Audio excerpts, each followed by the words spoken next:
Hi, Maggie. I don't hear any. Hi, Maggie. Hi, Hello? I Michelle. don't hear anything. Good morning. Hello? We're checking again.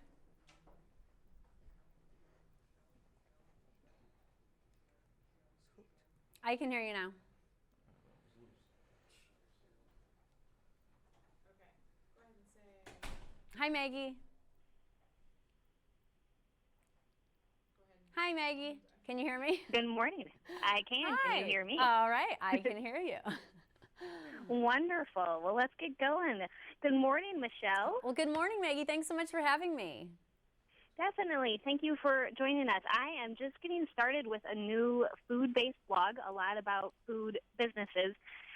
So before we get into the meat of why we're here, could you tell me a little bit about your background and just why food in general is important to you? Sure. Well, I'm a registered dietitian. I went to school for dietetics, and then I also went to culinary school, so I've also been a chef. And so I really love combining the two. Food that tastes amazing and is also delicious. So I'm all about clean eating, whole foods in their least processed state, but of course, taste is paramount. Yeah, definitely. And clean eating and taste, let's be honest, is important to me as well. Do you think that's a privilege of being a middle class or upper class person, or is that something that everyone should have access to? Oh, I think everyone needs good nutrients for good health. We all need the same essential nutrients. So it's a matter of being smart and choosing the foods that are the most economical. But also, it also has to do with access to food. And that's why food banks really play a critical role. And so we want to make sure we're donating to food banks and getting them the resources that they need so they can get the right foods to their food bank clients. Definitely, I agree with that too. So what we are here to talk about today is the Great American Milk Drive. And can you tell us a little bit about that program? Yeah, so I'm really excited to partner with the Great American Milk Drive and help encourage people to get the milk to the children and the families who need it most. So this time of year, this is known as the summer slide. Teachers and parents know this time of year when kids' minds are sitting idle. But there's also, things are in terms of nutrition. Kids can be losing out on important nutrients. So there are millions of children in this country that rely on free and reduced price meal programs during the school year. But during these summer months, a lot of those kids don't have access. And over 22 million children are not getting nutritious milk. And that's important because milk is providing 3 of the nutrients of concern for children, and that's calcium, vitamin D, and potassium. So the Great American Milk Drive is helping get nutritious milk to the children and the families. And it's very easy for people to participate and donate. And how would they go about doing that? Yeah, they can go to milklife.com/give. And for as little as $5, you can donate, and that will get a fresh gallon of milk to a child or family in need. And that milk is actually distributed via the Feeding America network of food banks. Okay, great. And what is the goal? So you said there's 22 million kids that rely on the free or reduced meals. What is the goal of this program? Of how many kids are you hoping to reach? Sure. Well, of course, the more donations that are that we get, that will directly correlate to more nutritious milk to the families. But here's the thing. Food banks, of course, a lot of people think to donate non-perishable food items and canned goods, which is great. Those can be nutritious foods. But it's the fresh foods. I've visited food banks, and the food bank clients, they get really excited when they get fresh produce, when they get fresh milk. And fresh milk is actually a top requested food item at the food banks. And the thing with food banks is a lot of them, they don't have, milk needs to be refrigerated, so they can't store that vast quantity of milk. But through the Great American Milk Drive, these donations they'll directly send these vouchers for milk to the food banks. Those food banks will give those milk vouchers to the families so they can go and get fresh milk that they need when they need it, and especially this summer when the nutrients are harder to come by. Yeah, that is wonderful. So, and that did touch on a question I had of, I think when we think about giving to a food bank, we think about cleaning out our pantries or going and getting the on sale boxes of mac and cheese. And so you're telling us there can be some value there of still don't stop doing that, but maybe do a little bit of both? Absolutely. Yeah, most food banks, they'll have actually their top 10 requested items that are the non-perishables, knowing that people can deliver non-perishables. But I can tell you that whenever you can donate money to a food bank, they have more buying power. And through this program as well, donating that $5 to the Great American Milk Drive, you're going to get fresh milk to those people. It is really interesting that the money has more buying power with these folks or with these organizations, and of course that makes sense. So they can probably get a better deal than we can of just going to the grocery store. That's great. So, if was there a place, I believe you told us already, but where can we go online to get more information about the Milk Drive? Yeah, go to milklife.com/give.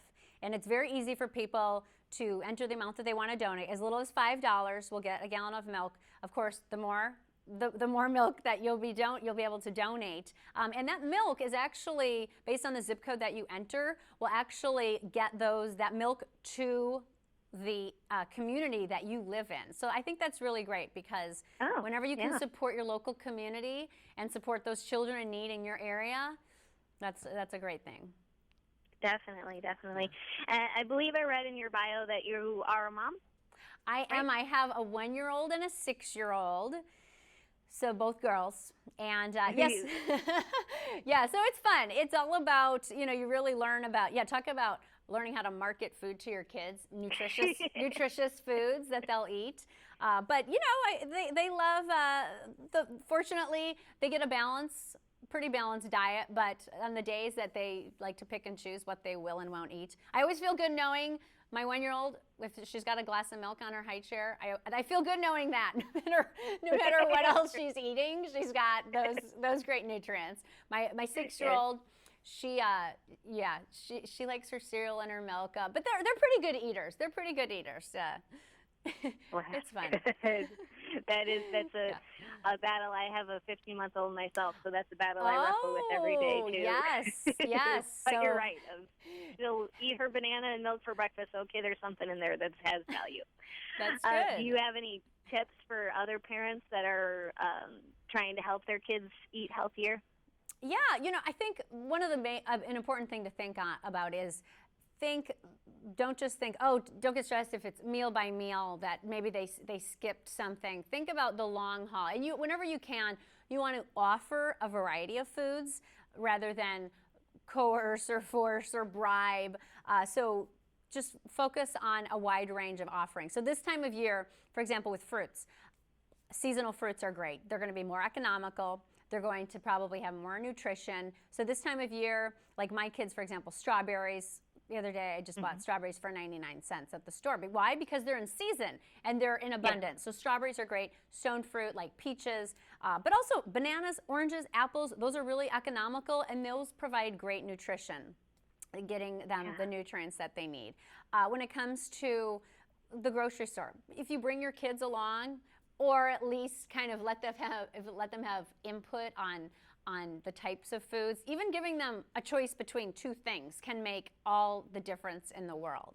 So if you can offer them a choice, that's going to probably help with intake. And then of course, be a great role model, because believe it or not, they, as much as they may resist in other areas, they do look at what you're eating.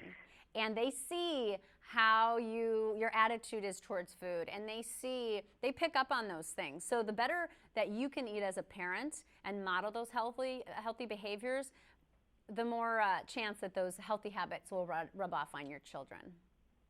Great. And it's the reason I find myself eating brownies at 10 o'clock at night after she's gone to bed, right? With my 1-year-old, yeah, we wait. I tell my 6-year-old, you cannot have ice cream until after the baby goes to bed. We are not giving ice cream because she thinks she's an adult, you know, my 1-year-old. Yeah, So the totally. ice cream has to wait. 1-year-olds don't get to have ice cream every day, not yet. Do you think that is, for parents that are using a food bank, do you think that's a easier, more difficult, or the same struggle as someone who's going to a regular grocery store to help their kids eat, be interested in eating a nutritious meal? Sure. Well, I think it depends on a lot on the availability. Of course, if they're having to rely on all packaged, non-perishable foods, sure, they're going to face challenges. They're going to face issues with variety. So the more that we can give them access to fresher foods and a larger variety of foods, the better. So whether that's fresh milk, whether that's, you know, certain food banks even have fresh produce programs where via, you know, depending on the area, depending on the community. So if you, like in Arizona, actually, you can donate citrus throughout the year because there's citrus everywhere. So that's a great way to get citrus to families. So it really, I think the more we can encourage fresh foods in the food banks, the better. Because yeah, they want to have beautiful, colorful food as well that's also nourishing as much as people that, you know, shop at a regular grocery store. Definitely. Well, this has all been a great conversation and definitely something I'm passionate about. Sounds like you're passionate about, and we're going to get our readers to go to themilkdrive.com and give some money. And this was great. Thank you so much for talking with me this morning, Michelle. Thank you, Maggie. Thanks so much for having me. Have a good one. You too. Bye. Bye.